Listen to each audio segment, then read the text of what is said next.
যখন এই আমি যে আসছি মামুনুল আমি। হকের বাবা কি বলেছিলেন, মামুনুল হকের বাবা বাবরি মসজিদ যখন ভাঙলো, মামুনুল হকের বাবা তখন বললেন কি, আজিজুল হক, ইসলাম নামক বৃক্ষটির গোড়ায় পানি নিয়ে রক্ত ঢালতে হবে। তারপর দিন আমি এটা নিয়ে প্রতিবাদ করলাম, আমি বললাম, আচ্ছা, ইসলাম কি ড্রাকুলার ধর্ম? রক্ত পান করে ইসলামকে জীবিত হতে হবে?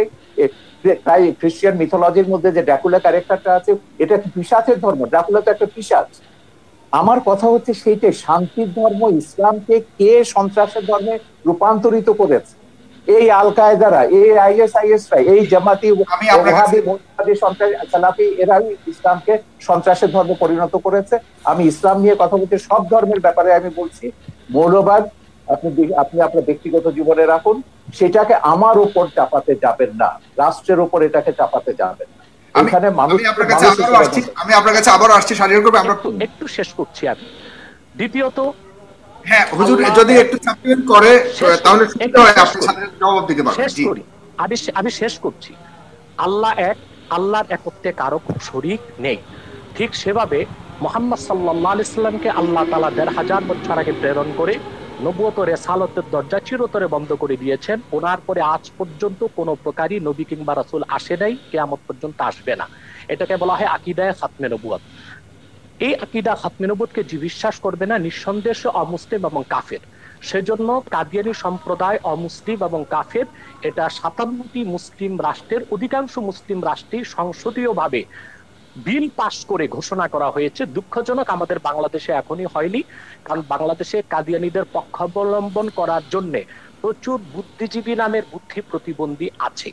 এখন হত্যার কথা এসেছে, আমরা যদি পাকিস্তানের সেই সময়ের আন্দোলনটা দেখি, হযরত আল্লামা মাহমুদুল হাসান, মুফতি শফি সাহেব রহমতুল্লাহ সহ ইসলামী চিন্তাবিদগণ যখন আন্দোলন করেছেন, কাদিয়ানী বিরোধী আন্দোলনে ১০,০০০ মুসলমান শাহাদাত বরণ করেছে। আমি জানতে চাই, কাদিয়ানী কয়জনকে হত্যা করা হয়েছে পাকিস্তানে, তার কোনো হিসাব কি দিতে পারবেন শাহরিয়ার কবির সাহেব? অথচ কাদিয়ানীদেরকে অমুসলিম ঘোষণার দাবি আদায় করতে যে পাকিস্তানে ১০,০০০ মুসলমান শাহাদাত বরণ করেছে, কারণ চরম সেকুলারির ধর্মনিরপেক্ষ ভুট্টো মুসলমানদের বিপক্ষে অবস্থান নিয়েছিল। ১০,০০০ মুসলমানের রক্তের বিনিময়ে কাদিয়ানীদেরকে রাষ্ট্রীয়ভাবে পাকিস্তান সরকার অমুসলিম ঘোষণা করেছিল। দ্বিতীয় যে বিষয়, ইসলামের সংজ্ঞা কোন বুদ্ধিজীবী কি দিল সেটা পরের কথা। আল্লাহ তাআলা স্পষ্ট কোরআনে বলেছেন, আল্লাহ তাআলা স্পষ্ট করে দিয়েছেন কোরআনে, কে মুসলিম কে অমুসলিম, কে কাফের কে মুমিন। এখন মনে করুন আমাদের শাহরিয়ার কবির সাহেব নিজকে নিশ্চয়ই মুসলিম পরিচয় দিচ্ছেন, কিন্তু কোরআনের কোথাও উনি যে মুসলিম ওনার নামটি খুঁজে পাওয়া যাবে না। তাই বলি কি ওনাকে মুসলিম বলা যাবে না? আপনি সাগর, আপনার নাম কোরআন কারীমে কোথাও নেই যে সাগর একজন মুসলিম ব্যক্তি। আপনাকে কিভাবে আমি মুসলিম বলবো? কে মুসলিম কে অমুসলিম সেই সংজ্ঞা কোরআন দিয়েছে। সেই সংজ্ঞা অনুযায়ী যে যুগে যে লোক আসবে, মুসলিমের সংজ্ঞায় যে সংজ্ঞায়িত হবে তাকে আমরা মুসলিম বলবো, অমুসলিমের সংজ্ঞায় যে সংজ্ঞায়িত হবে তাকে আমরা অমুসলিম বলবো। যেহেতু কোরআন সুন্নাহ ও ইজমায় উম্মতের মতে কাদিয়ানী সম্প্রদায় অমুসলিম, সেজন্য আমরা তাদেরকে অমুসলিম এবং কাফের জানি, এবং এটা কোরআনের মত, হাদিসের মত, ইজমায় উম্মতের মত। ধর্মনিরপেক্ষতার বিষয়ে বাংলাদেশের যে বিষয়টা আসছে, আবারও আমি বলবো, যেহেতু বঙ্গবন্ধু তিনি ধার্মিক লোক ছিলেন এবং তিনি পাশ্চাত্যের ধর্মনিরপেক্ষতায় বিশ্বাসী ছিলেন না, ওনার ধর্মনিরপেক্ষতার সংজ্ঞা ভিন্ন ছিল, তাহলে সংবিধানে ধর্মনিরপেক্ষতা শব্দটি পরিবর্তন করে বঙ্গবন্ধুর মতাদর্শের জুৎসই একটি সংজ্ঞা দিয়ে দিলেই তো সুন্দর হয়ে যায়। চতুর্থ যে বিষয়টি শাহরিয়ার কবির সাহেব বলেছেন, মৌলবাদী। মৌলবাদ আর উগ্রবাদ এক জিনিস নয়। আমরা প্রতিটি মুসলিম নিজকে মৌলবাদী মনে করে থাকি। মৌলবাদ শব্দটার উৎপত্তি কোত্থেকে? ফান্ডামেন্টালিজম, এটা কোত্থেকে এসেছে? ইউরোপে যখন রেনেসাঁ বিপ্লব হয়েছে, সেখানে খ্রিস্টানরা দুই ভাগে বিভক্ত হয়েছিল, ক্যাথলিক, প্রোটেস্ট্যান্ট। প্রোটেস্ট্যান্টরা বিশ্বাস করতো আক্ষরিক অর্থে বাইবেল ঐশ্বরিক, আর ক্যাথলিকরা বিশ্বাস করতো আক্ষরিক অর্থে বাইবেল ঐশ্বরিক নয়। তখন ক্যাথলিকরা প্রোটেস্ট্যান্টদেরকে ফান্ডামেন্টালিস্ট বা মৌলবাদী আখ্যায়িত করেছিল। সেই হিসেবে যদি আমরা আক্ষরিক অর্থে কোরআনকে বিশ্বাস করার কারণে মৌলবাদী হয়ে থাকি, অবশ্যই আমরা মৌলবাদী, এবং সেই মৌলবাদকে আমরা লালন করি কোরআনকে আক্ষরিক অর্থে বিশ্বাস করার কারণে। আর যদি উগ্রবাদ সেই অর্থে মৌলবাদী বলা হয়, তাহলে আমরা বলবো আমরা মৌলবাদী নয়, আমরা পরামর্শহীনচু। আমরা খেলাফতি বিশ্বাসী, ইসলামের মূলে বিশ্বাসী, এবং আপনাদের ইসলামের খেলাফত রাজনৈতিক আদর্শে কিভাবে বিশ্বাসী। কায়েম হবে? খেলাফতটা কিভাবে কায়েম হবে একটু ব্যাখ্যা করেন। হ্যাঁ, খেলাফত কিভাবে বিভিন্ন খেলাফত ভাবে কায়েম। প্রতিষ্ঠা হবে? হ্যাঁ, যে কাজটি এখন বাংলাদেশে হচ্ছে, জনমত তৈরি করা হচ্ছে, যারা ইসলামী রাজনীতির পক্ষে তারা আলাপ আলোচনার মাধ্যমে, ওয়াজ নসিহতের মাধ্যমে মানুষকে এটি বুঝাতে সক্ষম হচ্ছে যে ইলেকশন কোরআন করবেন তো? সুন্নাহর, না কোরআন সুন্নাহর রাজনীতি, সেটাও না না, বলছি। আপনারা কি ইলেকশন সেটা করে বলছি করবেন বলছি না সেটা বলছি আমি। কোরআন সুন্নাহর রাজনৈতিক আদর্শ হচ্ছে শুধুমাত্র খেলাফত। প্রথম হচ্ছে থিওরিক্যাল, আমরা সেই থিওরিক্যাল বিশ্বাসটি মানুষের মধ্যে গড়ে তুলছি, একসময় মানুষ খেলাফতে বিশ্বাসী হবে। এখন যদি সেই খেলাফতকে প্রতিষ্ঠা করতে যে আমাদেরকে ইলেকশন করতে হয়, সেটা ইলেকশনকে খেলাফত সমর্থন করে না। কিন্তু শরীয়তের একটি অন্যতম উসুল হচ্ছে যে আয-যারুরাতু তুবিহুল মাহযুরাত, আরেকটি উসুল হচ্ছে আয-যারুরাতু তাতাকাদ্দারু বিকাদরি যারুরা, বিশেষ প্রয়োজনে আপৎকালীন মুহূর্তে যা নিষিদ্ধ তা সাময়িক সময়ের জন্য করা যেতে পারে। অতএব ইলেকশনের মাধ্যমেও যদি রাষ্ট্র ক্ষমতায় যে ইসলামপন্থীগণ খেলাফতকে প্রতিষ্ঠিত করেন, তারপরে রাষ্ট্র ব্যবস্থা নীতি পরিবর্তন করার অথরিটি তারা পাবেন। তৃতীয় যে বিষয়টি আমি বলবো, যে আজকে সারা পৃথিবীতে গণতন্ত্র সমাজতন্ত্র ব্যর্থতার পরিচয় দিয়েছে। গণতন্ত্র সমাজতন্ত্র ধর্মনিরপেক্ষতা কাগজে কলমে আছে, বাস্তবতায় পৃথিবীর কোথাও নেই। বরং পৃথিবীর শক্তিশালী রাষ্ট্রগুলো এখন খেলাফত ব্যবস্থার দিকে ধাবিত হচ্ছে অঘোষিতভাবে, প্রচার না করে। যেমন মস্কোতে সোভিয়েত রাশিয়া ভেঙে যাবার পর এখন পুতিন ক্ষমতায় এসেছে, সে অনেকটা একনায়কতন্ত্রকে গ্রহণ করেছে। সেখানে গণতন্ত্রের দোহাই দিয়ে দীর্ঘমেয়াদী ক্ষমতায় সে আছে, অর্থাৎ একজন ব্যক্তিকে রাষ্ট্র পরিচালনায় তারা পছন্দ করে নিয়েছে, যেটা অনেকটা খেলাফতের কনসেপ্টের সাথে মিলে যায়। চায়নাতে প্রধানমন্ত্রীকে আজীবন ক্ষমতা তারা দিয়েছে, সেটাও খেলাফতের সাথে অনেকটা সাদৃশ্য অবলম্বন করে। মূলত খেলাফত ব্যবস্থার মাধ্যমেই একটি কল্যাণময় রাষ্ট্র হতে পারে, এমন একটি রাষ্ট্র হতে পারে যেখানে ইসলামের সমান অধিকার সংরক্ষিত হতে পারে, পাশাপাশি অন্যান্য ধর্ম সমান অধিকার লাভ করতে পারে। খেলাফত 1300 বছর পৃথিবীকে নেতৃত্ব দিয়েছে। সেই খোলাফায়ে রাশিদিন, তাদের পরে খেলাফতে বনি উমাইয়া, খেলাফতে বনি আব্বাস এবং অটোমান সাম্রাজ্য যেটাকে বলা হয় খেলাফতে উসমানিয়া, 1924 সাল পর্যন্ত বিশ্বকে নেতৃত্ব দিয়েছে। এমন কোন ইতিহাস পৃথিবীর কোথাও খুঁজে পাওয়া যাবে না অন্য ধর্মের নির্যাতন নিপীড়ন হয়েছে, অন্য ধর্মের মানুষের অধিকারকে ক্ষুণ্ণ করা হয়েছে।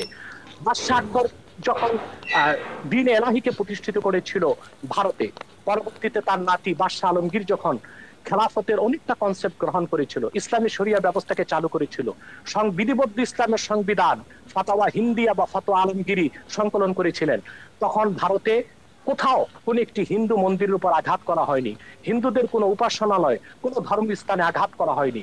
হিন্দুরা অত্যন্ত অবলীলায় এবং সুন্দরভাবে তাদের ধর্ম পালনের সুযোগ পেয়েছে। অথবা খেলাফত রাষ্ট্র প্রতিষ্ঠিত হলেই অন্য ধর্মের মানুষ আর ধর্মীয় অধিকার পালন করতে পারে এবং সুযোগ সুবিধা গ্রহণ করতে পারে, এবং পৃথিবীকে একদিন আবার ফিরে আসতে হবে খেলাফতের দিকেই, এবং মুসলিম বিশ্বগুলো আবার খেলাফতের দিকে ফিরে আসবে, সেটাও একটি চিরন্তন সত্য কথা। আপনাকে অনেক ধন্যবাদ। প্রায় 20,000 মানুষ এই মুহূর্তে একসাথে আমাদের অনুষ্ঠানটি দেখছে। দর্শক, আপনারা অবশ্যই এই 20,000 মানুষ যারাই দেখছেন তারা অবশ্যই আমাদের পেজটিকে লাইক দেবেন, এবং আমাদের যে ইউটিউব চ্যানেলটি আছে সেখানে একটু পরে এটা আবারও প্রচারিত হবে, সেখানে আপনারা দেখতে পাবেন। যারা প্রথম থেকে দেখতে পারেননি তারা অবশ্যই আমাদের ইউটিউব চ্যানেলটিকে সাবস্ক্রাইব করবেন। জনাব শাহরিয়ার কবির, আপনার কাছে আসছে, আপনার অনেক শুনেছেন জনাব ডক্টর এনায়েতুল্লাহ আব্বাসীর কথা। আপনার কাছে আমি আরেকটি প্রশ্ন করতে চাই যে আপনি ধর্মীয় আলোকে শিক্ষা ব্যবস্থার ঘোর বিরোধিতা করেছেন এবং কিছু কিছু বিষয়ে আপনি অনেক আপত্তি তুলেছেন বিভিন্ন সময়ে। সেটা আসলে যদি বাই চয়েস হয়ে থাকে যে আমি ধর্মীয় শিক্ষায় শিক্ষিত হতে চাই, সেখানে সমস্যাটা কেন, আপত্তিটা কেন? না, ধর্মীয় শিক্ষা তো আমি কখনো বিরোধিতা করিনি। আমি কখনো বলিনি মাদ্রাসা ব্যবস্থা তুলে দিতে হবে, যদি আমাদের সংবিধানে আছে একমুখী শিক্ষা হতে হবে। আমরা বলেছি বিশেষ করে কওমি মাদ্রাসা নিয়ে, যে কওমি মাদ্রাসায় যারা পড়ে আমাদের দেশের গরিব মানুষের ছেলেরা এখানে পড়ে, এতিমরা পড়েই থাকে। কারণ এই একটা বৃহৎ সংখ্যক ছাত্ররা গরিব গোষ্ঠীকে আমরা কেন ওই উগ্র মৌলবাদীদের জিম্মি করে রেখে দেবো? এখানকার ক্যারিকুলামে কিন্তু আমাদের কোনো হাত নেই। এরা বাংলাদেশের মুক্তিযুদ্ধের ইতিহাস জানে না। তাদের যে জাতি যে হাজার বছরের বাঙালি জাতির যে একটা সমৃদ্ধ ইতিহাস রয়েছে, সম্প্রীতির ইতিহাস রয়েছে, মানবতার ইতিহাস রয়েছে, মানুষকে ভালোবাসার ঐতিহ্য রয়েছে, এগুলো কিন্তু কিছুই তারা জানে না। তাদের মাথার মধ্যে জেহাদ ঢোকানো হচ্ছে, খেলাফত ঢোকানো হচ্ছে, ভিন্ন মত, ভিন্ন ধর্ম, ভিন্ন জীবনধারায় যারা বিশ্বাসী তাদেরকে হত্যা করতে হবে। হত্যার বিবরণগুলো দেখলেই তো আপনি বুঝবেন। হত্যার যে এই যে যখন আপনার এই যে 15 সালে 16 সালে যখন এই যে ধারাবাহিক ব্লগারদের হত্যা করা হলো, একটা ঘটনা আমি বলি। ব্লগার বাবুকে যে হত্যা করেছিল, যে সে দুটো মানুষ, যে একজন হিজড়া একজন ফেরিওয়ালা, তাকে উদ্ধার জড়িয়ে ধরেছিল, আটকে ছিল। সেই ছেলেটা, সেও একটা তরুণ, মাদ্রাসা থেকে মাত্র বেরিয়েছে। সেই তরুণকে জিজ্ঞাসাবাদে জিজ্ঞেস করলো, কেন তুমি বাবুকে হত্যা করছো? তো বলে, আমার হুজুর আমাকে বলেছেন, উস্তাদ আমাকে বলেছেন। বলে তুমি বাবুর কোনো লেখা পড়েছো? বলে না, পড়ি। সেই ছেলেটা জিজ্ঞাসাবাদে বলছে বাবুর সে কোনো লেখা পড়ে, বাবু নামটা তার কাছে পরিচিত ছিল না, বাবুর কোনো ছবি সে দেখেনি, পোস্ট পড়েনি। এবং যেহেতু হুজুর বলেছেন সেই ইসলাম বিরোধী এবং সে মুরতাদ, তাকে হত্যা করতে হবে, এবং সেই বিশ্বাসে সে হত্যা করেছে। এই উন্মাদনাগুলো কিন্তু এদের মাথার মধ্যে ঢুকাচ্ছে সেই মাদ্রাসা থেকে। এটা নিয়ে বহুত মানে লেখা আমাদের আছে দেশে এবং কোথাও ঢুকাচ্ছে? আপনি কোনো প্রমাণ আছে আপনার কাছে আমাদের দেশে কোথাও ঢুকাচ্ছে কিনা এরকম? আমরা 2013 সালে হেফাজত জামাতের এই তাণ্ডবের পরে একটা শ্বেতপত্র বার করেছি, 1000টা মাদ্রাসা, কওমি মাদ্রাসায় তদন্ত করেছি, এবং আমাদের যে এবং ওই রাতে কারা কতজনকে হত্যা করা হয়েছিল সেটা রিপোর্ট আমাদের শ্বেতপত্রে আছে, যেটা হেফাজত পর্যন্ত চ্যালেঞ্জ করেনি। সেদিনও দেখলাম ওই বিতর্কে হেফাজতের এক নেতা বলছেন যে হ্যাঁ, নির্মূল কমিটি যে শ্বেতপত্র বের করেছে সেটাকে তারা অথেন্টিক মনে করেন। কিন্তু সেই শ্বেতপত্রে আমরা দেখিয়েছি আমাদের কওমি মাদ্রাসাগুলো তারা জাতীয় সঙ্গীত গায়। কেন? এটা প্রথমে বলছে এটা হচ্ছে সঙ্গীত হচ্ছে হারাম, ইসলামের গান গাওয়ার বিধান নেই।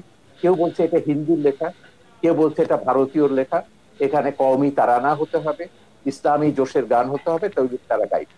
তো এখন একটা কথা ভাবুন, যে যে তার ইতিহাস জানে না, যে তার মুক্তিযুদ্ধের কথা জানে না, তার ও গৌরব জানে না, তার মাথার মধ্যে তো আপনি ঢুকিয়ে দেবেন যে সিরিয়াতে সব এই যে মুসলমানদের মেরে সাফ করতে যাচ্ছে, করে ফেলছে, আফগানিস্তানের সব মুসলমান মেরে সাফ করে ফেলছে কমিউনিস্টরা বা অন্যরা, ওই শিয়ারা, ওখানে আসাদের লোকেরা, তোমরা ওখানে যাও, গিয়ে জেহাদ করো।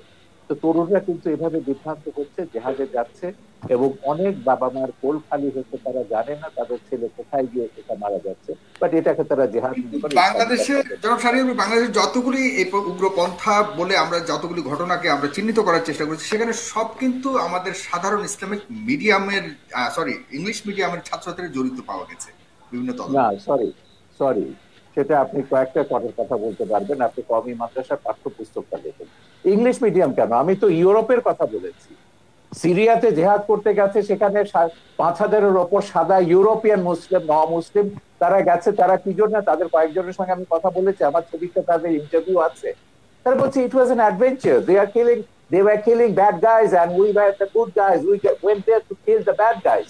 এই যে গেম গুলো তারা খেলছে, bad guys will be killed by the good guys, এই অ্যাডভেঞ্চার থেকে তারা বলছে। আমাকে একটা ছেলে বলছে, সে আবার ইন্ডিয়ান ছবি দেখে, বলে তার হিরো ছিল শাহরুখ খান।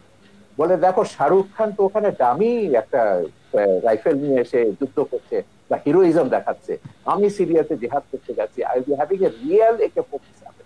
তো এইটা হচ্ছে এক ধরনের উন্মাদনা মানুষের মগজে তৈরি করা হয়েছে, এবং সেই উন্মাদনার কারণে এরা গেছে সেখানে জেহাদ করে, তারপর অনেকে ফিরে এসছে, অনেকে মারা গেছে।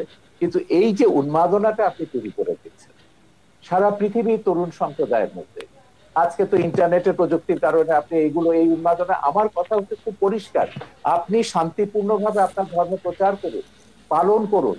কেন একজনকে বাধ্য করবেন? কেন বলবেন সে ধর্ম ছেড়ে চলে গেছে তাকে গলা কাটতে হবে? আমার নামে জামাত বলেন, এই সমস্ত তথাকথিত মৌলবাদীদের হাজারটা ফতোয়া রয়েছে ইউটিউবে, ফেসবুকে, কিভাবে আমাকে জবাই করতে হবে, এবং সেটা ধারালো তরবারি দিয়ে না, বলেছে ঘাড়ের উপর দিয়ে করতে হবে, পোতা তরবারি দিয়ে। এগুলো তো সব আমরা জাহানার ইমামের আন্দোলনের শুরু থেকে দেখছি, যে তাদেরকে মুক্তার কাপের ট্যাগ লাগিয়ে দাও, ট্যাগ লাগিয়ে তাদেরকে হত্যা করো। উনি যেমন বললেন যে শারিয়ার পবিত্র ইসলাম, মুসলমান মুক্তাদ। এখন এই জিনিসটা হচ্ছে, আমি এইগুলো পরিষ্কার ভাবে বলেছি, আমি মুসলমানকে মুসলমান না, কোন বান্দাকে আমি দায়িত্ব দেইনি সেকে প্রমাণ করবার জন্য বা আমাকে ট্যাগ লাগাবার জন্য। আমি যদি মুসলমান না হই, আল্লাহ আমাকে শাস্তি দেবেন।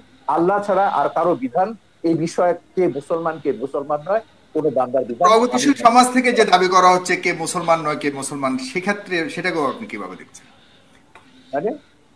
মানে কোন আমরা আমরা আমরা অনেক সময় বলে থাকি বুদ্ধিজীবী সম্প্রদায় থেকে বা আমাদের যারা সেখান থেকে বড় থাকে, না এরা রিয়াল মুসলমান নন, এরা উগ্রবাদী। সেই জিনিসটুকু নির্ধারণ করার দায়িত্ব কার? আমরা সবসময় বলেছি ইসলাম একটা শান্তির ধর্ম।